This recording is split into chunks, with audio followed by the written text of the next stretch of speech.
இதை எடுத்துட்டுலாம்.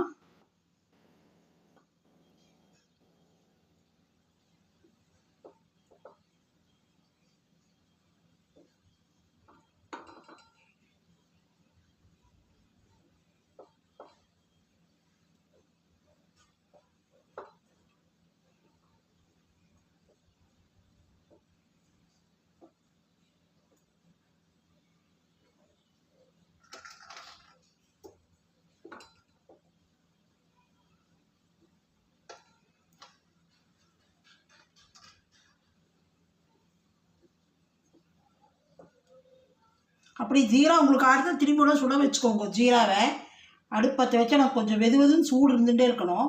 அப்போ வந்து அந்த எசன்ஸ் அதை பாகு வந்து இது உறிஞ்சிக்கும்.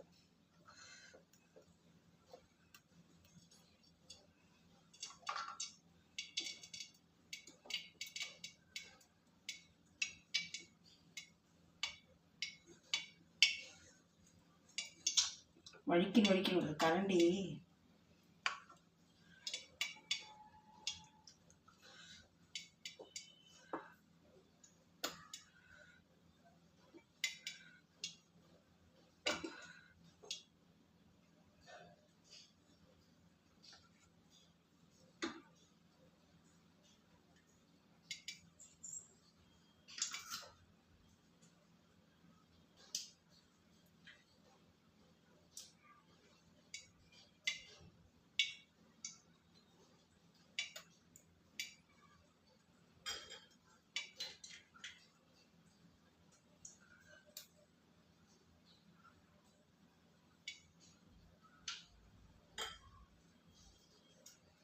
பாருங்கள், இதுக்கு மேலே நீங்கள் இப்படி வந்து இந்த முந்திரி பாதாம் அதனால் கார்னிஷ் பண்ணிக்கலாம்.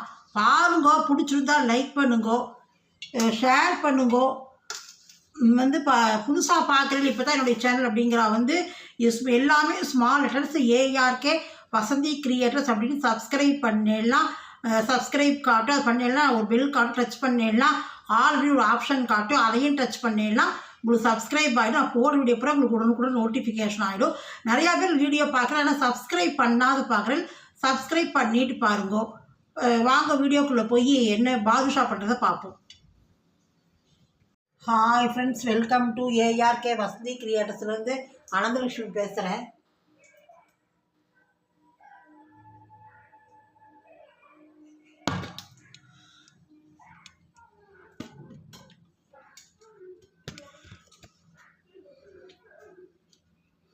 இப்போ வந்து பாதுஷா பண்ணலாம் அப்படின்ட்டு இருக்கோம். அதுக்கு முதல்ல என்னென்ன பொருட்கள் தேவைன்னு பார்த்துப்போம். இந்த டம்ளரால் ஒரு 2.25 டம்ளர் வந்து மைதா மாவு எடுத்துட்டு இருக்கேன். இது மைதாவில் தான் பண்ணணும். நானே அதிகம் மைதா சாப்பிட மாட்டோம். ஆனால் ஒரு நாள் நம்ம ஒன்றும் டெய்லி ஒன்றும் இதை சாப்பிட்டு இருக்க போகல. ஏதோ ஒரு வருஷத்துக்கு கூட 2 வருஷத்துக்கு கூட பண்ண போகிறோம். ஒரு ஆளுக்கு ஒரு நாளைக்கு 1 or 2 எடுத்துப்போம், அவ்வளோதான். இது என்ன ஒரு 5-6 நாள்லேயே செலவாயிடும். நம்ம ஃப்ரெண்ட்ஸுகளுக்கெல்லாம் கொடுத்துட்டு ஒரு 5 நாள்லேயே செலவாயிடும். 5 நாள், அதுக்கு மேக்ஸிமம் ஒரு 6 நாள். அதனால சரி, நான் 2 டம்ளர் 2.25 டம்ளர் எடுத்துகிட்டு இருக்கேன் மைதா மாவு. அது சர்க்கரை வந்து இதில் வந்து 2 டம்ளர் ஃபுல்லாக எடுத்துகிட்டு இருக்கேன். இதில் சர்க்கரை இது வந்து கடையில் வாங்கின சர்க்கரை. ரேஷன் சர்க்கரை இருந்தால் நான் இன்னொரு 1 டம்ளர் போட்டுப்பேன். இது கடை சர்க்கரைனால உங்களுக்கு நல்லாவே ஸ்வீட் இருக்கும், அதனால் இதை எடுத்துகிட்டு இருக்கேன். இப்போ இதில் வந்து நம்ம வந்து தயிர் விட்டுக்கலாம். நல்லா புளிக்காத தயிராக விடணும். அதாவது நேற்று புறக்குத்தினது இல்லாட்டி முந்தாள் இருக்க ரொம்ப புளிச்சதெல்லாம் இருக்காது. இது பாருங்க, நேற்று ராத்திரி புறக்குத்தினது. அதனால் இதில் வந்து நான் ஒரு 2 ஸ்பூன் இல்லாட்டி 3 ஸ்பூன் விட்டுக்கிறேன் தயிர்.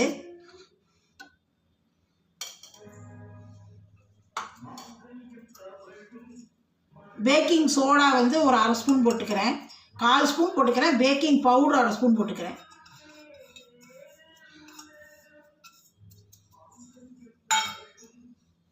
இது வந்து பேக்கிங் பவுடர்.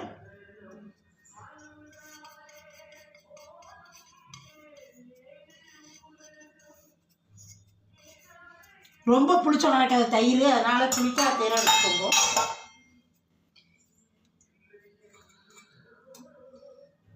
ஒரு நெய் 4 ஸ்பூன் விட்டுக்கிறேன்.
இது நல்லா பிசைஞ்சு விட்டுக்கலாம். பிசைஞ்சுட்டு ரொம்ப அழுத்திலாம் பிசையக்கூடாது, சப்பாத்தி மாவு மாதிரி. இந்த விரல்கள் இருக்கு இல்லையா, அந்த 5 விரலால் வந்து இப்படியே கலந்து கலந்து விட்டு இப்படியே தான் பிசையணும். ரொம்ப அடிச்செல்லாம் பிசைனா ரொம்ப கல் மாதிரி ஆகிடும், ஹார்டாக. இதை பிசைஞ்சு வச்சுட்டு ஒரு 1/2 மணி நேரம் ஊறணும்.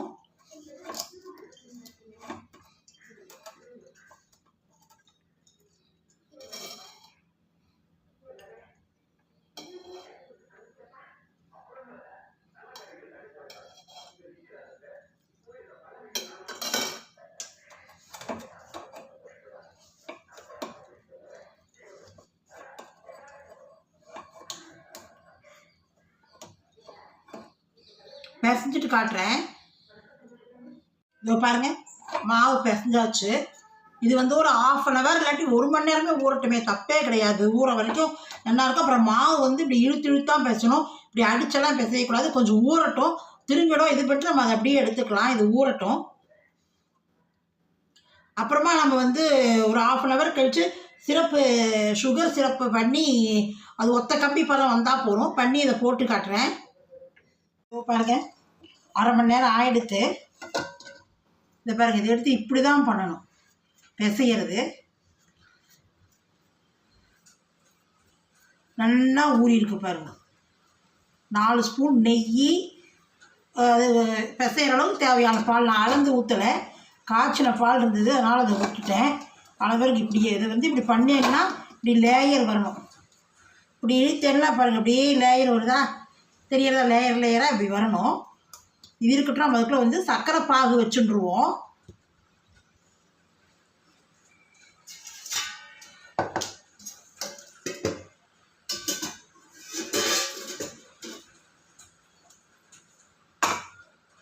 இதில் வந்து சர்க்கரை வந்து நான் 2 போட்டுருக்கேன். 1 டம்ளர் தண்ணி விட்டுக்கலாம்.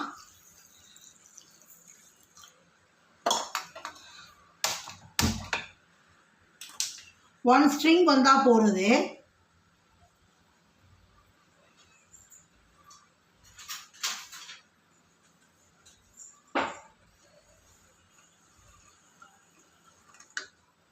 அதுக்கு வந்து ஏலக்காய் எடுத்து வச்சுருக்கேன்.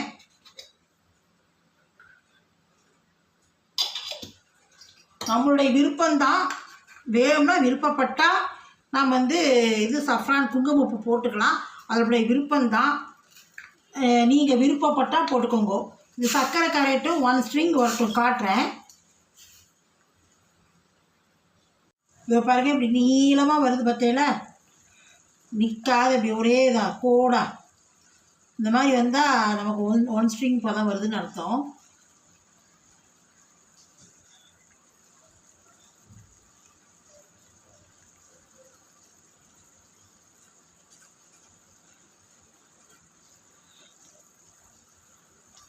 இன்னும் கொஞ்சம் உரம் கட்டாது டக்குன்னு.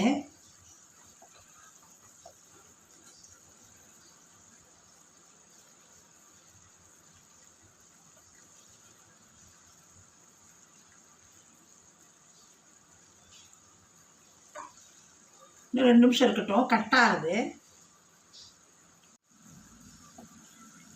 இதோ பாருங்க, இப்படி எடுத்து விட்டாலே, இப்படி விழுந்தாலே நமக்கு அது 1 ஸ்ட்ரிங் பதம் தான் தெரியும். இப்படி கண்டினியூஸாக விழணும். இதெல்லாம் நீளமாக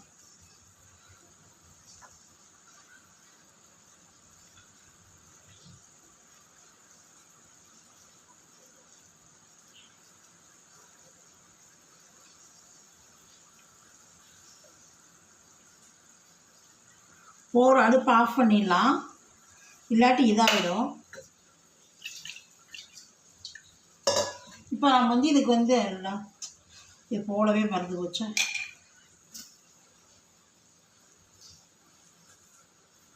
இது வந்து நமக்கு தேவை, விருப்பப்பட்டால் போட்டுக்கோங்க.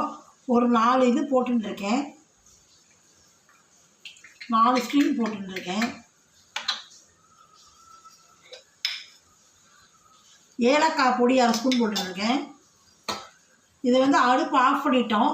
ஒரு லெமன் ஜூஸ் வந்து எனக்கு அப்போ தான் கிறிஸ்டல் ஆகாது இருக்கும். சர்க்கரை ஒரு 4 ஸ்பூன் விட்டுக்கலாம், 4 ட்ராப்.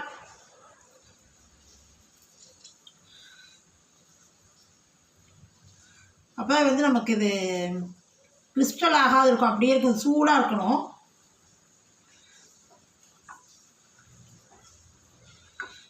இதை எடுத்து இங்கே வச்சிடலாம். இப்போ இதில் எண்ணெய் வச்சுடலாம்.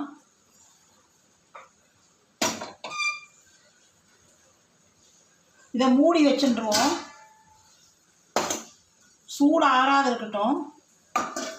சூடாக இருக்கணும் சிரப்பு.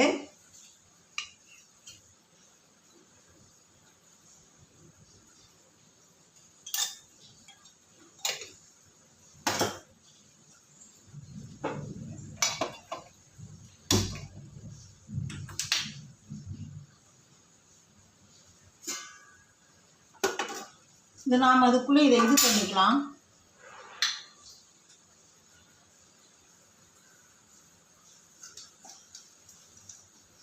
மாவு எடுத்து நம்ம அதுக்குள்ளே இதை வந்து உருட்டி உருட்டி ஒரு தட்டில் வச்சுட்டுலாம். அழுத்தி விட்டாதீங்க, லேசாக உருட்டினாலே ஆகிடும். இப்படி ஒரு அமுத்தினேன்னா இதாகிடும். இதை வந்து நம்ம ஒரு விரல் விட்டு இதில் ஓட்டையை போட்டுடலாம்.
காய்ஞ்சல் ஒரு போட்டு பட்டேன்னா அப்படியே உடனே மேலே வரணும்.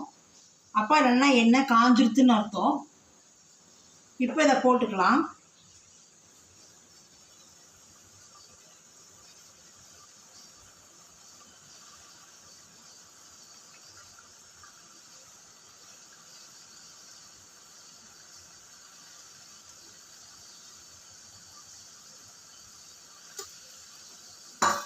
இது அப்படியே எழுந்து வரும் பாருங்கள். அதே இதாகிடுச்சுன்னா அடுப்பில் வந்து நல்லா சிம் பண்ணிக்கோங்க அடுப்பை. அப்போ தான் உள்ளெல்லாம் வேகும்.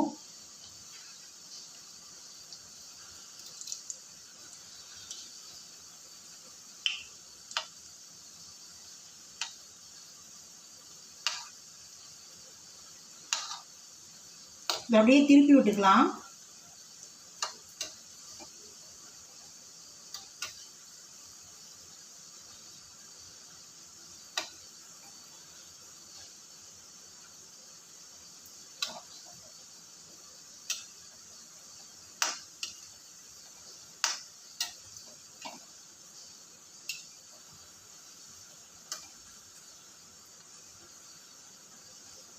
அடுப்பு சிம்லேயே இருக்கட்டும்.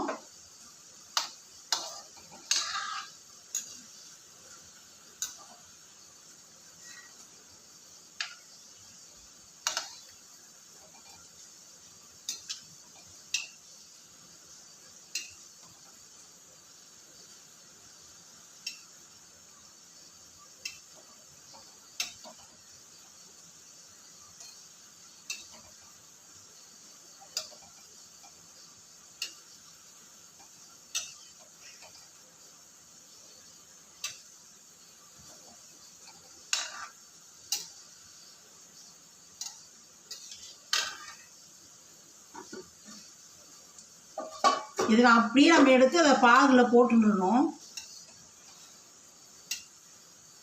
ஏன்னா சூடாகவே இருக்கணும். பாகு அதுக்காக மூடி வச்சுருக்கு.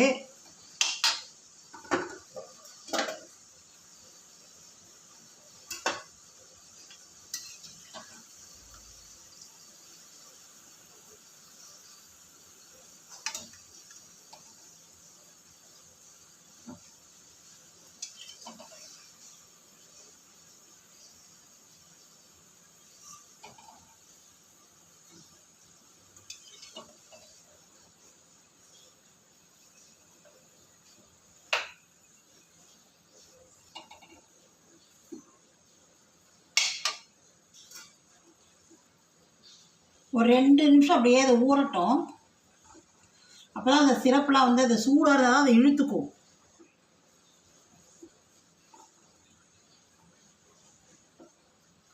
இது நீங்கள் பாகு மிச்சம் பாயசம் பண்ணலாம் எடுத்து ஒரு டம்ளர்லேயோ டவராலேயோ கொட்டி ஃப்ரிட்ஜில் வச்சுட்டேன்னா நீங்கள் தீபாவளி அன்றைக்கி எப்படி நம்ம பாயசம் பண்ணுவோம் இல்லையா, அதுக்கு வந்து நம்ம இதை விட்டுக்கலாம்.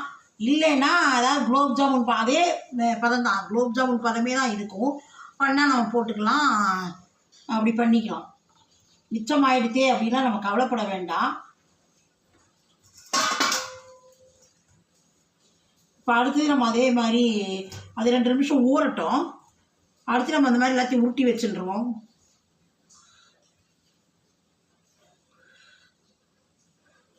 இதான் இப்படி உருட்டி உருட்டி வச்சுட்டோன்னு வச்சுக்கோங்க.